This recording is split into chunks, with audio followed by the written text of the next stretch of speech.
Olá, boa noite. Meu nome é Camila, sou do Ministério Esperança de Israel e dando continuidade esse ano a esse projeto chamado Quinta com a Palavra. Hoje, nessa quinta-feira, especialmente, aproveitando para continuar o livro de Provérbios em seu capítulo 14 e utilizando da leitura dos versos 26 a 30, lendo e refletindo um pouco sobre aquilo que os versos trazem para a gente compreender e meditar e o que a palavra de Deus que a gente pode tirar de reflexão da palavra do Senhor. Então, convido você, uma vez mais, a acompanhar comigo esses 5 versos dessa noite. A palavra de Deus nesse vídeo hoje, ela tem o nome de Temor que traz vida, porque nós falaremos sobre temor. E eu convido você a abrir a sua Bíblia, se você assim tiver. Se não tiver, não tem problema, acompanha comigo, que a gente vai lendo e fazendo as reflexões. Vamos lá? No verso 26 diz assim a palavra do Senhor: No temor do Senhor há firme confiança, e ele será um refúgio para seus filhos. Esse trecho, no temor ao Senhor, a forte confiança, é porque o temor ele tem um efeito muito importante, mas não estamos falando de ter medo do Senhor. Veja bem, se você reconhece e conhece o Senhor como Deus e Salvador, não tem como você não ter temor a Ele.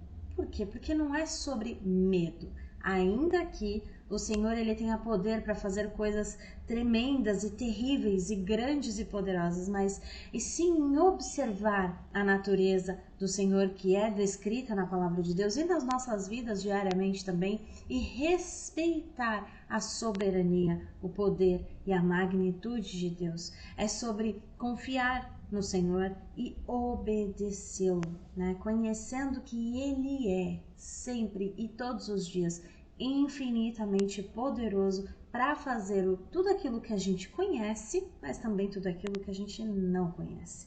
Então, o temor ao Senhor, porque ele é tão importante? Porque ele ocupa esse espaço que é de expulsar todo o temor que nós temos dos homens. Por exemplo, todas essas ansiedades, essas antecipações desesperadas, né, dos males que podem vir na nossa vida, e torna aquele que crê no Senhor mais confiante e muitas vezes até pode ser entendido como ousado, né, porque vive todo o seu caminho, toda a sua vida temendo ao Senhor, e esse exercício constante de temor, ele produz força.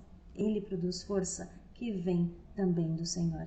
No livro de Romanos, no capítulo 8, verso 31, diz um versículo que é muito conhecido e muito famoso e parece até um versículo de defesa, mas na verdade ele é um versículo que nos inspira esse temor. E é um versículo também que nos inspira a confiança no Senhor e é também a forma de nós nos relembrarmos quão grande é o Senhor, que diz assim: se Deus é por nós, quem será contra nós? Tremendo, né? E no livro de Isaías também, no livro de Isaías, no capítulo 40, mas nos seus versos ali, 29 a 31, diz assim: que o Senhor ele dá vigor ao cansado e ele multiplica as forças aos que não têm nenhum vigor. E diz também que os jovens eles se cansarão e se fatigarão, e os jovens certamente cairão, mas os que esperam no Senhor renovarão as suas forças e subirão com asas como águias, né? Correrão e não se cansarão, caminharão e não se fatigarão. Porque nesse temor do Senhor está a esperança da força e está o testemunho de força. Então, conhecendo e vendo esse estímulo, né, que o Senhor nos proporciona e que muitas vezes Ele faz a gente perceber e testemunhar nas nossas vidas, sendo Ele possibilitador, sendo Ele o Senhor que conduz, né, as nossas vidas a tudo isso, como não temer, como não ou conhecer e como não obedecer, sendo Ele o provedor de toda essa força que nós precisamos para viver os nossos dias, né? A segunda parte ali do verso também diz assim, um pouquinho depois diz assim: e será refúgio para os seus filhos. No livro de Salmos, no capítulo 46, no verso 1, diz assim que Deus é o nosso refúgio e a nossa fortaleza, e Ele é o socorro bem presente na angústia. Os filhos de Deus, eles são mais do que as pessoas que amam ao Senhor. Eles são mais do que as pessoas que confiam no Senhor e que consideram o Senhor um pai. Na verdade, filhos do Senhor são aqueles que se debruçam sobre as suas escrituras, mas não só para conhecer, e sim para conhecer e obedecer. Filhos do Senhor nada mais são os que conhecem, reconhecem e obedecem. E sendo o Senhor aquele que conduz, que concede força, que concede abrigo, que concede instrução, caminho seguro, como não reconhecer e como não temer, não é verdade? No verso 27 diz assim que o temor do Senhor é uma fonte de vida para preservar dos laços da morte. E a gente pode lembrar um pouquinho lá do livro de Provérbios, no seu capítulo 14 e no seu capítulo 13, no verso 14, que diz aquele trecho que cada um se farta bem do fruto da sua boca, né? E o que as mãos do homem fizer, isso ele vai receber. O temor do Senhor, ele pode ser chamado, né, de fonte de vida, porque se for em exercício de obediência, o fruto dela é fé. E produz, né, naquele que crê, naquele que obedece, mais ainda graças e virtudes, mas não é para que a pessoa nesta terra se torne a santa da santa, não é sobre isso, não é sobre ter uma reputação de santa da santa ou ser aquela pessoa, né, que é reconhecida por todos como santa, mas sim como preparação, como ser cada vez mais preparado conforme a palavra da verdade para a vida eterna com Jesus. Porque aquele que crê no Senhor conhece e sabe que a vida aqui na terra é uma vida de preparação, de aprendizado. Porque tal qual nós estamos, no dia que nós conhecemos Jesus, a gente não entra no céu carregando toda essa bagagem. Nós precisamos nos tornar mais como Cristo e menos como a nós mesmos. No verso 28, continuando, diz assim: na multidão do povo está a magnificência do rei, mas na falta de povo, a perturbação do príncipe. E aqui eu vou deixar uma reflexão, eu vou ler um trecho do livro de 2 Samuel, no capítulo 24, nos versos 14 a 17, que diz assim: e então disse Davi a Gade: estou em grande angústia, porém caiamos nas mãos do Senhor, porque muitas são as suas misericórdias, mas nas mãos dos homens não caia eu. Então enviou o Senhor a peste a Israel, desde a manhã até o tempo determinado, e desde Dan até Berseba, e morreram 70.000 homens do povo. E estendendo, pois, o anjo a sua mão sobre Jerusalém para a destruir, o Senhor se arrependeu daquele mal, e disse ao anjo que fazia a destruição entre o povo: basta, agora retira a tua mão. E então o anjo do Senhor estava junto à eira de Araúna, o Jebuseu. E ali no verso 17 diz assim: e vendo Davi ao anjo que feriu o povo, falou o Senhor dizendo: eis que eu sou o que pequei, e eu que iniquamente procedi. Porém, estas ovelhas que fizeram? Seja, pois, a tua mão contra mim e contra a casa de meu pai.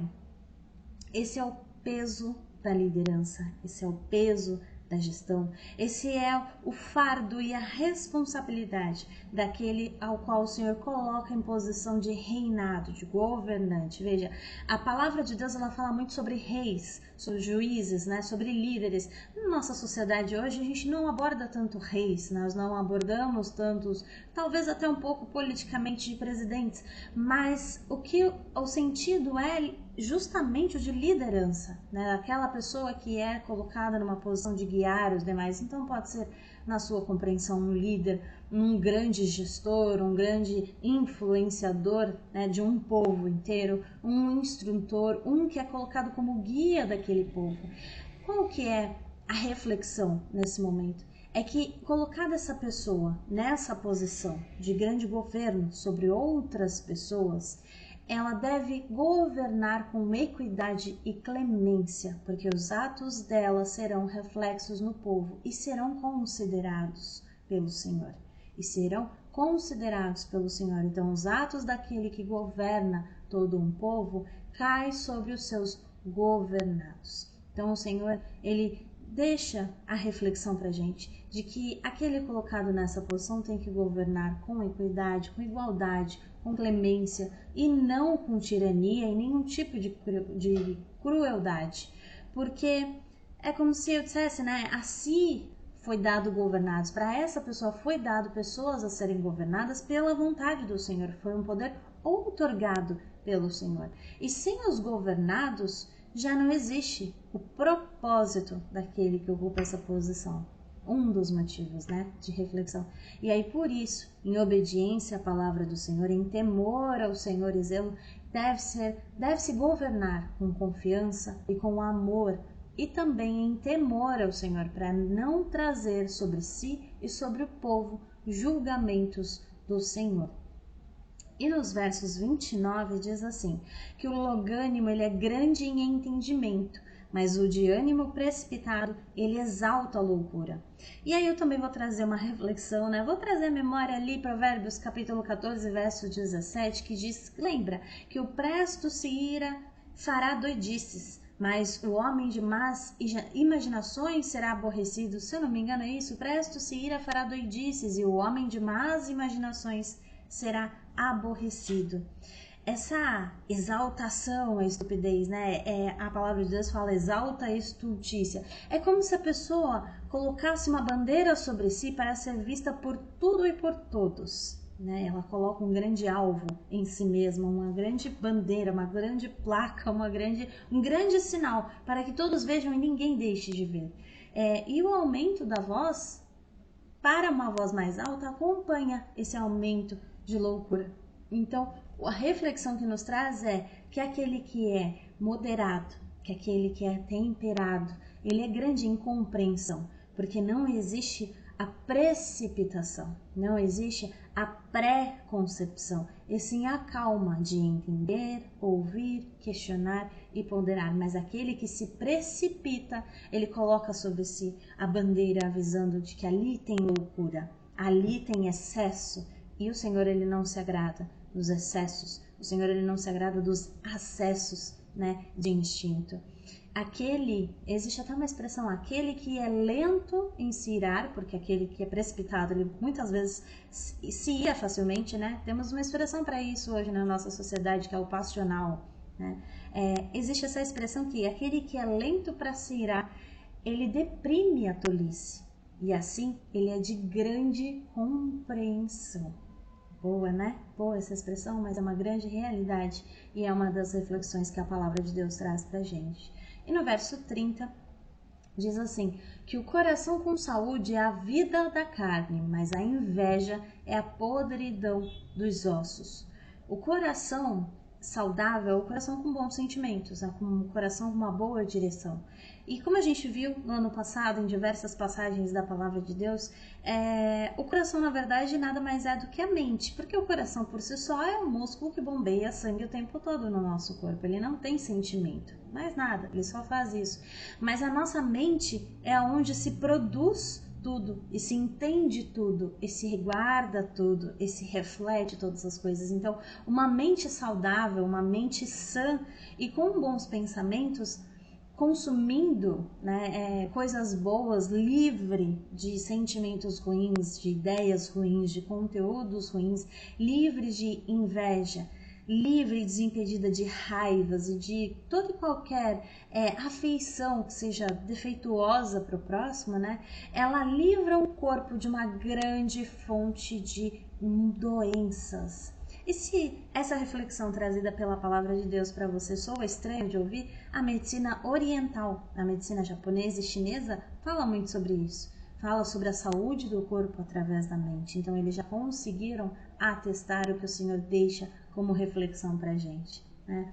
Por quê? Porque a mente saudável, ela produz primeiramente calma, primeiramente alegria, né?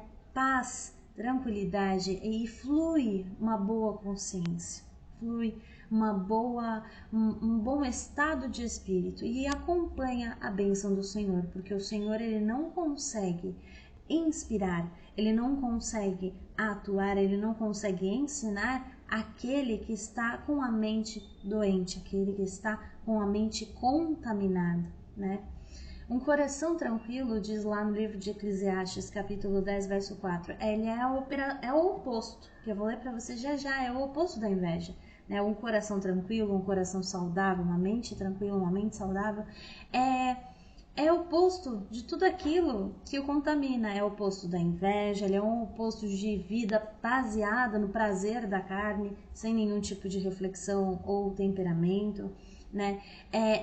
E é considerada essa parte de inveja e prazer da carne como podridão dos ossos, porque ainda que pareça que há saúde, não há, está sendo corrompido e contaminado, destruído por dentro, carregando doença por desde dentro, de dentro para fora. Eclesiastes capítulo 10, verso 4 diz assim: levantando-se contra ti o espírito do governador, não deixes o teu lugar, porque a submissão é um remédio que aplaca grandes ofensas. Submetemos ao Senhor todos os dias, nós que cremos ao Senhor. Submetemos ao Senhor em momentos que nós deveríamos, pela nossa sociedade, ter acessos de fúria e defendermos a nós mesmos, mas nós reconhecemos e tememos porque o Senhor ele declara na palavra dele qual é a vontade dele. Então tememos não cumprir a palavra do Senhor porque queremos todos os dias agradar o coração do Senhor. E se engana a pessoa que acha que isso é viver num padrão muito alto ou até impossível de ser atingido, porque não há nada que nós possamos fazer na terra que vai fazer o Senhor nos amar mais ou nos amar menos, desde que escolhamos agradar Ele. A natureza dele, de quem ama a cada um de nós, não muda todos os dias, nem a cada minuto. Ele ama a todos nós e deseja nos alcançar em todo o tempo. Mas precisamos nós querermos ser alcançados por Ele, querermos ser escolhidos, instruídos, inspirados e guardados e protegidos e ter as nossas forças renovadas, como a gente viu em alguns versos.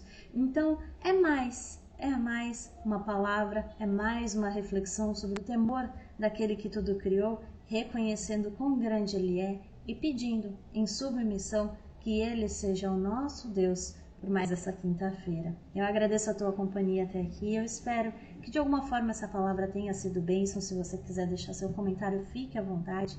E se for da vontade do Senhor, na próxima quinta-feira estarei aqui com mais algumas considerações para encerrar o capítulo 14 do livro de Provérbios. Eu agradeço a tua companhia. Deus te abençoe.